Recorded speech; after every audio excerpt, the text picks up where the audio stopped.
My second week on the night shift, no big deal. Or at least, that's what I kept telling myself as I stared out at the thick sheets of rain hammering against the warehouse windows. The storm had blown in about an hour ago, as if to spite my already thin nerves, and now the wind howled like some wild beast. Every time thunder rumbled in the distance, it felt like the earth itself was growling, letting me know it wasn't pleased with my presence. The warehouse, owned by some big logistics company I didn't care to know much about, sat on the outskirts of town. It was huge, cavernous even, and eerily quiet at night. By day, forklifts beeped and clattered as workers moved pallets of who knows what to and from the endless rows of shelves. But by night it became a tomb, the heavy silence pressing down on you, broken only by the occasional creak of metal or the low hum of electricity in the fluorescent lights overhead. I worked solo too, which didn't help. The only other security guard was the guy on the day shift, a grizzled old-timer named Carl. Carl gave me the typical warnings on my first day. Lock up tight, make your rounds, don't go poking around in dark corners and you'll be fine. He was kind of an asshole about it, to be honest, like he enjoyed knowing more than me. But maybe he was right. I didn't need to poke around in the dark corners to know this place was wrong in some way, though. It had a feeling, you know? I leaned back in my chair, trying to relax, but my mind kept wandering, my eyes constantly drifting to the wall of security monitors in front of me. The screen feeds showed all the areas of the warehouse, both inside and out. The parking lot, the fence that surrounded the property, the truck loading bay, and the maze of storage aisles inside the building. In the cold, bluish tint of the night vision cameras, everything seemed too still, too perfect. The clock on the wall clicked to midnight. I grabbed my flashlight from the desk and stood up, mentally preparing for my first patrol of the night. Company policy said I had to walk the perimeter of the property at least 3 times during my shift. You'd think with all the fancy security cameras they'd spare me the trouble, but no, rules are rules. And tonight, the storm was going to make it one hell of a walk. The wind slammed against the door as I pushed it open, stepping out into the chaos of the storm. Rain pelted me instantly, soaking through my jacket within seconds, but I kept moving, keeping the flashlight beam steady as I scanned the fence line. The truck loading bay was deserted, as it should be. The trucks only came in during the day, and the workers would lock up everything tight before leaving.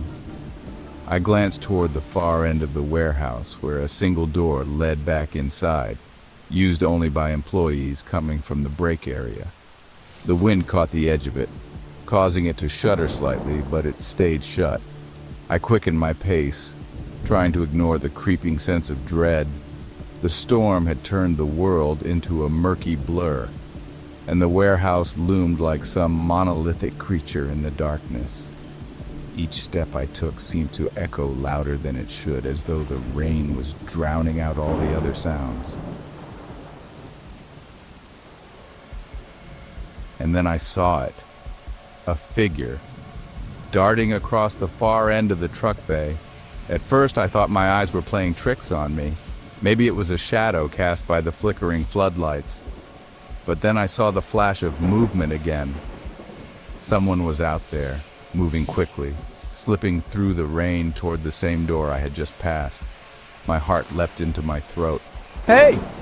I shouted, but the storm swallowed my voice. I started running, sloshing through the puddles as fast as I could manage. My flashlight beam danced wildly, bouncing off the metal walls of the warehouse, but I couldn't see the figure anymore. My mind raced.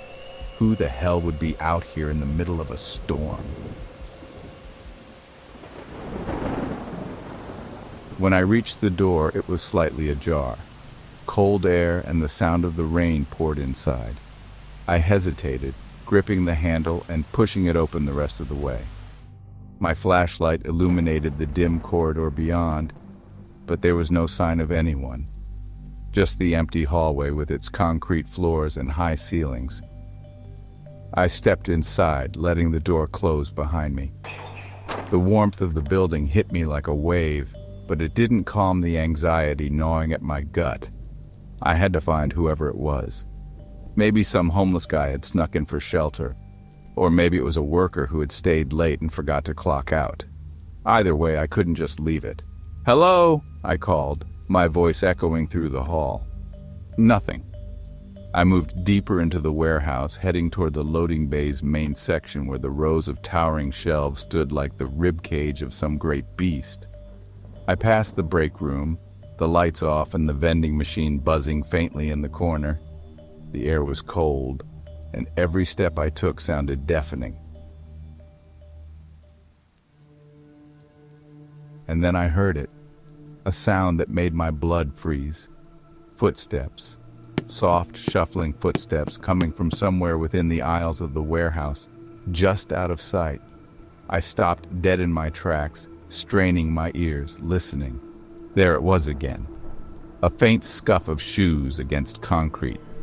I swallowed hard, gripping my flashlight tighter. "Who's there?" I demanded, my voice cracking slightly. The footsteps stopped. I swept the flashlight in an arc, its beam sliding across the towering racks of crates and boxes. Nothing, just the shadows. I stepped forward, feeling my skin prickle with every movement. The footsteps had sounded close, but now the warehouse was silent again, save for the occasional rattle of the roof as the storm pounded above. Then out of the corner of my eye, I saw something move, a flash of white, like fabric, darting between two rows of shelves. My heart jumped. I ran toward it, skidding around the corner, but there was no one. The aisle was empty. The air felt oppressive, thick, like the darkness itself was pressing down on me.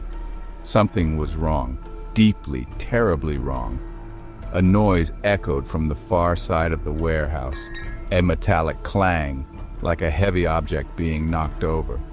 I turned, racing toward the sound.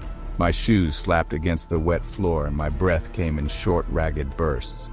The sound came again, louder this time, followed by another set of footsteps. It felt like the walls were closing in, like the air was thickening with every step I took. I rounded the next corner and stopped short. Standing at the far end of the aisle, silhouetted by the faint glow of an overhead light, was a figure. Tall, unmoving, its head cocked slightly to one side. My breath caught in my throat. For a moment, neither of us moved. I couldn't make out any features in the dim light, just the outline of a body, arms at its sides, legs slightly apart. Who are you?" I managed to choke out. The figure didn't answer. It didn't move. A slow, creeping terror began to take hold of me. My flashlight beam flickered, the battery dying, and the darkness around me seemed to swell. I took a step backward, my heart pounding in my chest. The figure didn't follow, but it didn't disappear either. It just stood there like a statue carved from shadow, staring at me with eyes I couldn't see but could feel burning into my soul. I turned and ran. My legs felt heavy, my muscles screaming, as I tore through the maze of aisles, the sound of my footsteps echoing around me. I didn't know where I was running to. I just knew I had to get away. The air seemed to close in, thick with fear and the stench of something rotten. I could hear whispers now, low and insidious, curling in the edges of my mind, but I couldn't make out the words.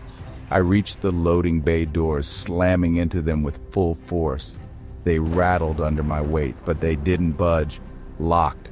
My hands fumbled with the keys on my belt, trembling uncontrollably, but the sound of footsteps behind me grew louder, and then the lights went out.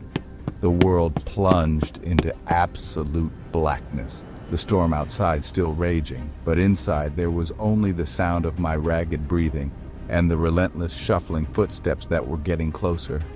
Closer. Something brushed against my arm. I screamed, dropping the keys as I stumbled backward, my back slamming into the door. I could feel something around me, something cold and wet like fingers running across my skin. I lashed out blindly, swinging my flashlight, but it was useless. Suddenly, a hand, ice cold and slick, wrapped around my wrist. I gasped, yanking my arm free and running again, though I couldn't see where I was going. My mind was racing, my heart pounding like a drum in my chest. I needed to find a way out. I needed to... The world tilted violently, and I fell. My head struck something hard, and for a brief moment I felt the sting of pain before everything went dark. When I woke, it was daylight. The first thing I noticed was Carl, the day shift guard, standing over me, his face etched with concern and suspicion. He shook his head as I sat up, rubbing the back of my throbbing skull. "What the hell happened to you, kid?" I blinked, trying to piece together the fragments of the night before, the storm, the figure, the whispers, the hand. But as I looked around the loading bay, everything was normal. No signs of struggle, nothing out of place. I don't know, I mumbled. "I thought I saw someone. I chased them, but..." Carl frowned. "You've been out cold for hours. Place is locked up tight. Nothing's missing, nothing's broken." He paused, staring at me with an unreadable expression. "But you're done. Company can't have a security guard passing out on the job." I didn't argue. Relief washed over me like the light of dawn. I was alive. That's all that mattered.